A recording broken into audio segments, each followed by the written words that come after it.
With students spending more time on the computer, we may underestimate the fatigue it causes them both physically and mentally. We, as members of Pleasanton SIAC, are incredibly fortunate to have Ms Nisha Patel Venkatsamy, who is here with us to share some general ergonomic principles to last us through the online meetings. Ms Venkatsamy has been an occupational therapist for 23 years and has been a certified hand specialist for 18 years. She currently works for Kaiser Permanente and recently joined Stanford Children's Health. She serves on the board of the Hand Therapy Association of California as vice president. She also has 2 twin girls that are in middle school. Thank you so much for being here today. So, what drives you to teach students about ergonomic principles? I was just kind of amazed at how these, my example is I have twin girls that are in middle school, and how they just evolved into little working adults. You guys got on your laptops, you learn how to use Zoom, you learn how to use all the Google apps. And I was so impressed. And then I thought, wow, they're going to be doing this for many months to come. We should maybe work on having a good setup for them, so that they don't turn into the adults that we see with so many repetitive strain injuries. So, talking about your career, what exactly does an occupational therapist do? That's a really good question. There are lots of health professionals that don't know that answer also. So OTs, we are trained in being specialists in activity analysis. And that means that we really look at where and how you function, and where there may be some areas that we can help with your independence in those sort of subsets. Like some people would say that they want to get better at a sport, and other people may say, well, I really want to be able to do my job without pain. And others may say, well, I want to be able to live in my home independently. For the past 23 years, have you ever had a patient that didn't trust or believe your expertise? And if there were, how did you persuade them into believing your ideas? Yeah, that's really interesting. Yes, I mean, people come in more and more. They do their research online, and they come in and they have lots of questions. And I'm really impressed at how educated people get, how people do get all of their information, and then come in with like, hey, this is what I've learned. Like, what more can you teach me? I think that's great. But there's a fine line. I trained in research. And so when I'm trying to convey a treatment plan or an adaptation, I base it on research. So on the note of patients and them questioning your credibility, how would you convince them that your ergonomic techniques are effective in relieving stress? A lot of that is based on what's been proven to work. And ergonomics really, it's about human factors, and it's about how it affects our body. And that means what's good for you may not be good for the person sitting next to you, because our body types are different. And our style of taking in and processing information is different. So it's really individual. And a lot of times it's trial and error. You have to try a few things and then maybe try again, and it's when you get success that people do start to believe in you and trust your judgment.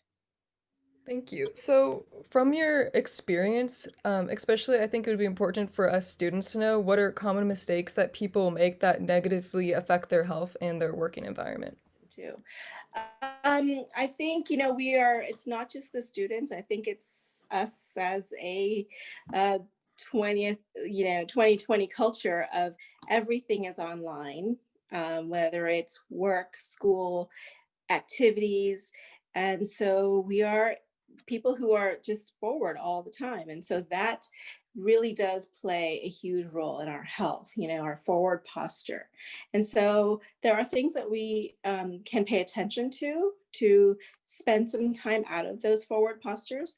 And that can really impact, your skeletal system and how you are, how you sleep, how you feel as in energy wise, and also how long you can go and do the work that you like to do or play the sports you like to play, as long as you're staying in some sort of a balance between your activity and your work.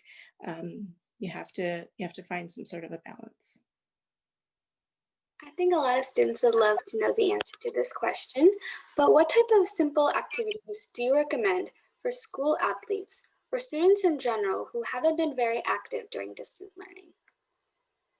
Yeah, I think it's really safe to just go outside and go for walks. I see a lot of kids in the neighborhood going on bike rides, but I think any kind of outdoor time is well spent. We need the sunshine.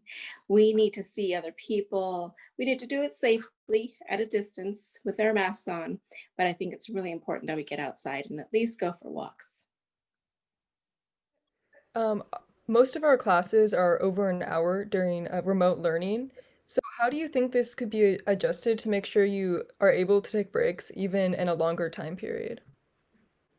Yeah, I mean, you're right. All of your schooling has forced you all into doing a lot of computer work that is for extended times.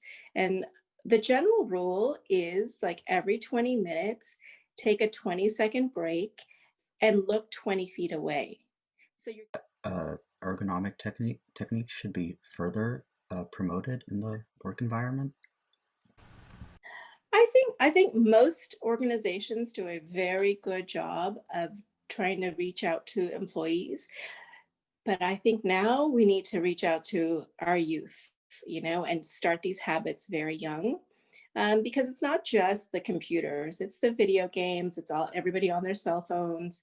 And so I think if we promote learning at an early age about how to safely and how to responsibly use your devices and set them up so that you are not creating bad habits, is going to be really important. Thank you so much for coming to have this conversation with us today. Is there anything else that you would like to add? Just anything broad about ergonomics that you think could help us? I mean, I think that it's, really wonderful that the schools have been so supportive and the district has been so supportive. You guys have some amazing resources, I think, and amazing leadership. I really applaud them. I applaud the teachers. I think the students have done an astounding job of just being so malleable, and especially and I feel like in Pleasanton especially, I'm just so impressed with all the kids who are older and reaching out to the younger kids and starting like little private tutoring sessions. And I think if we were to do anything, we just make sure we teach each other and take care of each other as a community. It will go far. Yes, I totally agree with that. And I think having these ergonomic techniques will really make prolonged distance learning even better for us. The last thing I would just like to say is that if any viewers would like a copy of these tips, you can email us at pleasantonsiac@gmail.com, and Pleasanton SIAC is all undercase. Thank you.